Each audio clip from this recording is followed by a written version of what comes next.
Open the YouTube channel এবং মাসুম মাহবুব Facebook page. আপনাদের জন্য রয়েছে সংক্ষিপ্ত ব্রেকিং খবর, বিগ ব্রেকিং খবর। ব্রেকিং খবরের প্রথম খবরটি হলো ভারত পাকিস্তানের মধ্যে ভয়াবহ লড়াই শুরু হয়ে গেছে। কাশ্মীরে একটার পর একটা ভারতীয় সেনা ক্যাম্প উড়িয়ে দিচ্ছে পাকিস্তান। ড্রোন ঢুকে পড়েছে, শত শত ড্রোন ঢুকে পড়েছে ভারতের ভেতরে। টার্গেট ভারতের মিলিটারি স্টেশনগুলো। কোন সিভিলিয়ানকে টার্গেট করছে না পাকিস্তান, শুধু মিলিটারিদের যে স্টেশনগুলো, তাদের যে লজিস্টিক সাপোর্টের জায়গা, তাদের যে বাংকার গুলো, যেখানে সামরিক বাহিনী অবস্থান করছে, তাদের যেখানে প্রতিরক্ষা সিস্টেম গুলো আছে, যেখান থেকে এক কথায় আক্রমণ পরিচালনা করছে ভারত, সেখানে এখন পাকিস্তান টার্গেট করছে। দর্শক, সর্বশেষ পাকিস্তান থেকে যে তথ্য পেয়েছি আমাদের সাংবাদিকদের বন্ধুদের কাছ থেকে, সেটি আমি এক নজরে যদি বলি আপনাদের, ভারত নিয়ন্ত্রিত জম্মু কাশ্মীরে এখন ড্রোন হামলা চালাচ্ছে পাকিস্তান, পাশাপাশি মিসাইল হামলাও চালাচ্ছে তারা। রাত 9টা থেকে এই আক্রমণ শুরু করেছে পাকিস্তান।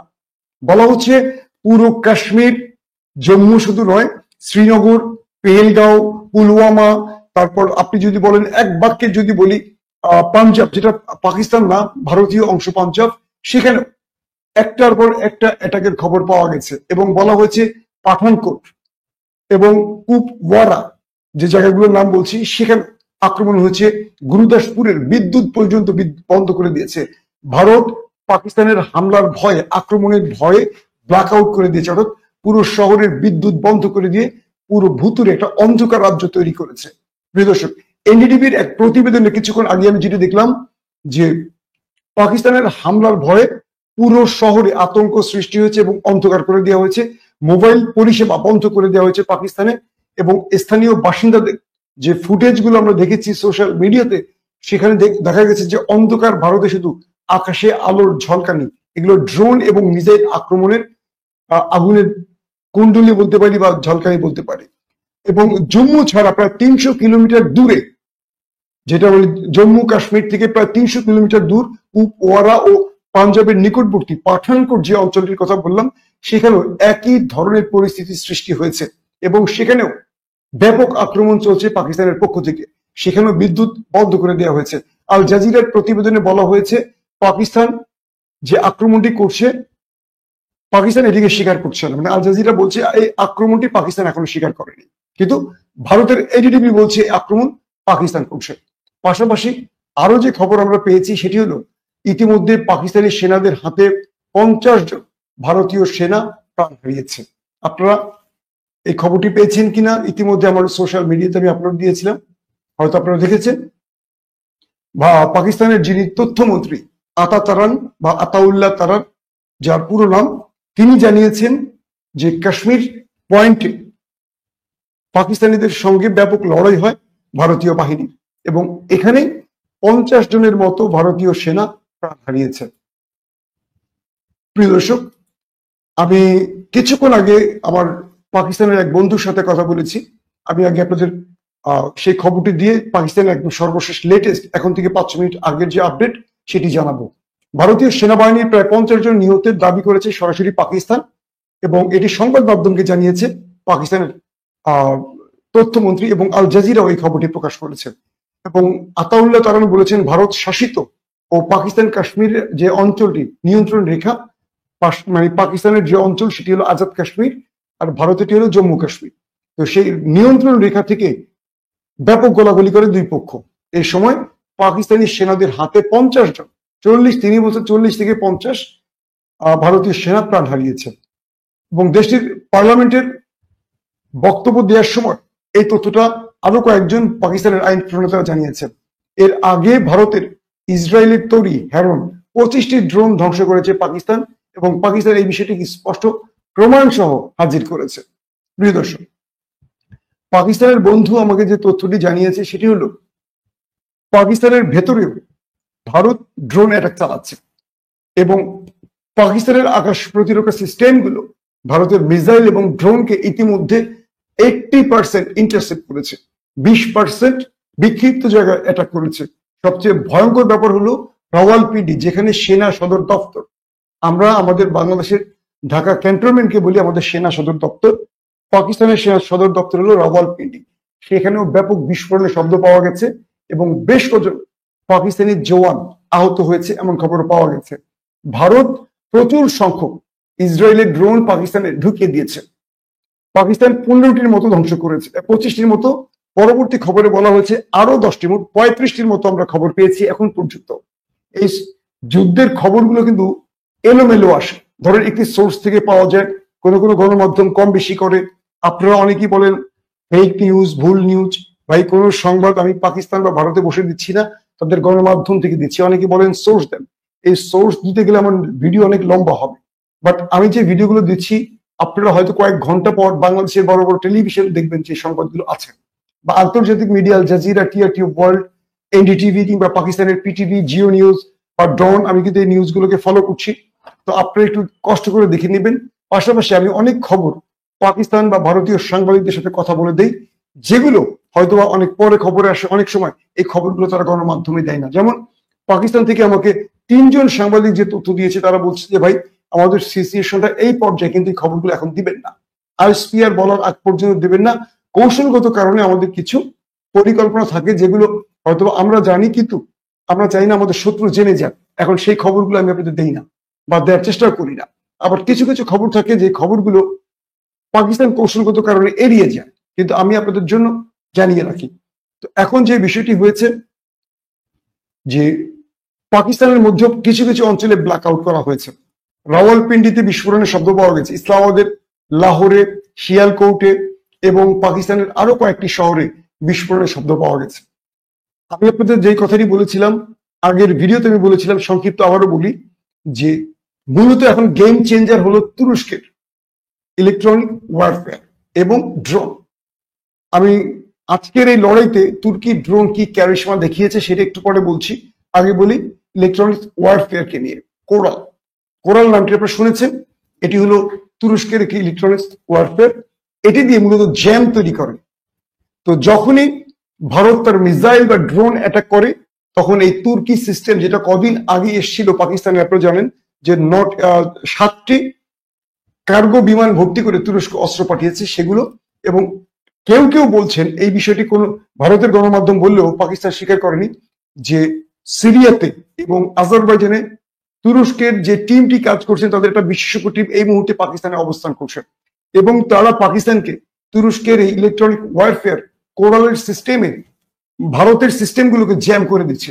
ভারত তার মিসাইলগুলোকে ঠিক লক্ষ্যে হিট করতে পারছে না, বিক্ষিপ্ত হয়ে যাচ্ছে। তার ড্রোনকে বিপদগামী করছে, অন্ধ করে দিচ্ছে, সিস্টেমকে অন্ধ করে দিচ্ছে, বোকা বানিয়ে ফেলছে।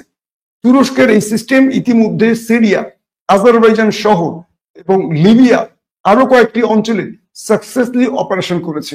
এবার সেটি তুরস্ক তার বন্ধু দেশ পাকিস্তানকে দিয়েছে, এবং এই সিস্টেম দিয়ে তুরস্ক মোটামুটি ভারতকে নাকানি চুবানি দিয়ে দিচ্ছে। ভারতের এনডিটিভি এবং কয়েকটি গণমাধ্যম বলছে তুরস্ক ফুল ফেজে পাকিস্তানের পাশে নেমে গেছে, এবং তুরস্ক এই যুদ্ধে মোটামুটি গেম চেঞ্জার হিসেবে কাজ করছে। এবং যেটি বললাম যে ভারত প্রথমে যে ড্রোনগুলো পাকিস্তানে ছেড়েছিল, তাদের লক্ষ্য ছিল এই ছোট ছোট ড্রোনগুলো, ইসরায়েলের হ্যারন ড্রোনগুলোকে দিয়ে তারা পাকিস্তানের আকাশ প্রতিরক্ষা সিস্টেমগুলোর অবস্থানটা শনাক্ত করতে চেয়েছে। অর্থাৎ প্রথম দিন ভারত তার মূল্যবান 5টি যুদ্ধ বিমান হারাবার পর তারা চিন্তা করলো এখন পাকিস্তানের মধ্যে যদি আমরা স্ট্রাইক চালাই, আমাদের এই মূল্যবান ড্রোনগুলোকে তারা খেয়ে দেবে। তাই তারা ছোট ছোট, মানে কি বলবো আপনাকে, যে এটা কি বললাম আমরা, টিভি2 ড্রোন কিংবা আকিনজি এই টাইপের না, এর চেয়ে ছোট ড্রোন গুলো ভারত ঢুকাচ্ছে, এবং তারা বোঝার চেষ্টা করছে যে পাকিস্তান কোন পয়েন্ট থেকে এই মিসাইল অ্যাটাক করে ড্রোন গুলোকে উড়িয়ে দিচ্ছে। কিন্তু পাকিস্তান কৌশলগত কারণে তারা তাদের যেই আকাশ প্রতিরক্ষা সিস্টেম গুলো আছে, যেগুলো তাদের মূল আকাশ প্রতিরক্ষা সিস্টেম, এগুলো দিয়ে এই ড্রোনকে ভূপাতিত করছে না। তারা তাদের স্বল্প মাত্রার কিছু কি বলবো মোবাইল আকাশ প্রতিরক্ষা সিস্টেম আছে, যেগুলো ছোট ছোট পিক আপে বহন করা যায়, এখান থেকে তারা অ্যাটাক করছে, এবং এগুলো মুভ করছে, এক জায়গা থেকে হিট করে আরেক জায়গায় চলে যাচ্ছে। আর মূলত বড় বড় মিসাইলকে ভারত যদি বড় ফ্রেমে মিসাইল নিক্ষেপ করে, সেগুলোকে আটকাবার জন্য মূল আকাশ প্রতিরক্ষা সিস্টেমগুলোকে খুব গোপনীয়তার সাথে পাকিস্তান ব্যবহার করছে, এবং যেগুলো সেই দিন রাফায়েলকে টার্গেট করেছে, MiG-29 কে টার্গেট করেছে, Su-30 কে টার্গেট করেছে। ভারত আপাতত পাকিস্তানের কাছে ব্যর্থ হয়েছে, তাদের পরিকল্পনা ধরতে পারেনি। এবং দ্বিতীয়ত ভারত চাইছে তাদের এই আকাশ প্রতিরক্ষা সিস্টেমকে আক্রমণ করে মানে এগুলোকে ধ্বংস করে দিয়ে একেবারে পুরো পাকিস্তানের মধ্যে বড় ফ্রেমে বিমান হামলা করতে। এখন পর্যন্ত তারা সাকসেসফুলি কোনো আকাশ প্রতিরক্ষা সিস্টেমকে ধ্বংস করতে পারেনি। এবং পাকিস্তান তুরস্কের এই কোরাল দিয়ে তারা মূলত ভারতকে একেবারে কাইট করে ফেলছে, বা আধুনিক শব্দে বলি দুর্বল করে ফেলেছে। এবং এই মুহূর্তে যে লেটেস্ট খবরটি আমাকে দিয়েছে পাকিস্তান থেকে পাকিস্তানের সাংবাদিকরা, তারা বলছে এখন খেলা দেখাচ্ছে তুরস্কের ড্রোন বাইরাক্তার TB2 এবং আকিঞ্চি। ইতিমধ্যে কাশ্মীরের জম্মুতে প্রবেশ করেছে এই তুরস্কের game changer Bayraktar TB2 drone. এবং NDTV বলছে যে কাশ্মীরের ভেতরে 16টি স্থানে ভয়াবহ অ্যাটাক করেছে বাইরাক্তার TB2 ড্রোন, এবং এই অ্যাটাক গুলো ইন্টারসেপ্ট করতে পারেনি S-400 আকাশ প্রতিরক্ষা সিস্টেম। এই রাডারকে ফাঁকি দিয়ে, ভারতের কন্ট্রোল সিস্টেমকে ফাঁকি দিয়ে বাইরাক্তার ঢুকে গেছে। এবং 3টি ভারতীয় গুরুত্বপূর্ণ কমান্ডিং পোস্ট, অর্থাৎ কাশ্মীরের ভেতরে প্রায় 7 থেকে 8 লক্ষ ভারতীয় সেনা রয়েছে, এই সেনাগুলোকে, এই সেনাদেরকে যারা কমান্ড করছে তাদের হেডকোয়ার্টার, এরকম 3টি হেডকোয়ার্টারকে উড়িয়ে দিয়েছে বাইরাক্তার TB2 ড্রোন। পাশাপাশি আকিঞ্জিও সীমান্ত ঘেঁষে বিভিন্ন চেকপোস্টকে টার্গেট করে আক্রমণ করছে, যেখানে ভারতীয় সেনারা সংঘবদ্ধ হচ্ছে সেখানকেই টার্গেট করছে। এবং বলা হচ্ছে এখন পর্যন্ত এই আক্রমণের কারণে হতাহতের সংখ্যা কোনো পক্ষই বলতে পারছে না, পুরো শহর অন্ধকার, যে কারণে প্রচুর সংখ্যক হতাহতের খবর আসছে, এরকম খবর পাওয়া যাচ্ছে। কি বলে, কাশ্মীরের কিছু বন্ধুদের সোশ্যাল মিডিয়া দেখেছি, তারা বলছে প্রচুর সংখ্যক ভারতীয় সেনারা বিভিন্ন জায়গায় পড়ে আছে, তার মানে এটা নিহতের আশঙ্কা। কিন্তু ভারত সোশ্যাল মিডিয়া বন্ধ করে দিয়েছে বিভিন্ন জায়গায়, এবং এই খবরগুলো কিছু কিছু VPN এর মাধ্যমে আসছে, আবার অনেক জায়গায় ইন্টারনেটও পর্যন্ত বন্ধ করে দিয়েছে। এই অবস্থায় ভারত তার আন্তর্জাতিক বন্ধুদের কাছে একেবারে বিনয়ের সাথে রিকোয়েস্ট করছে পাকিস্তানকে শান্ত করার জন্য। তারা সৌদি আরবের কাছে রিকোয়েস্ট করেছে, তারা বিভিন্ন দুতিয়ালির মাধ্যমে চীনকেও পর্যন্ত বলেছে যেন পাকিস্তানকে এখান থেকে ফিরিয়ে নিতে। পাকিস্তান তার ফুল ফেজ এখন আক্রমণ শুরু করেছে। পাকিস্তানের সেনাবাহিনীর পক্ষ থেকে বলা হয়েছে ইতিমধ্যে প্রায় 40-এর মতো পাকিস্তানি প্রাণ হারিয়েছে সব মিলে। এই রক্তের বদলা নেওয়া হবে, এটি পাকিস্তানের কি বলবো প্রধানমন্ত্রী শাহবাজ শরীফও বলেছেন, এবং গ্রিন সিগন্যাল সেনাবাহিনীকে দিয়ে দিয়েছেন। এবং এই মুহূর্তে আরো যে গুরুত্বপূর্ণ খবর সেটি হলো ভারতের পক্ষ থেকে দাবি করা হয়েছে যে পাকিস্তানের ভূমি থেকে বেশ কিছু মিসাইল অ্যাটাক করা হয়েছে, এবং তারা F-16 এবং আরো কিছু পাকিস্তানের মূল্যবান যুদ্ধ বিমানকে S-400 ইন্টারসেপ্ট করেছে, অর্থাৎ উড়িয়ে দিয়েছে, এটি ভারত বলছে।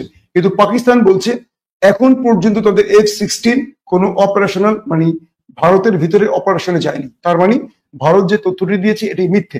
এবং S-400 রাশিয়ার তৈরি S-400 আকাশ প্রতিরক্ষা সিস্টেম এখন পর্যন্ত ভারতের NDTV দাবি তারা কম হলে কয়েক ডজন মিসাইলকে ইন্টারসেপ্ট করেছে।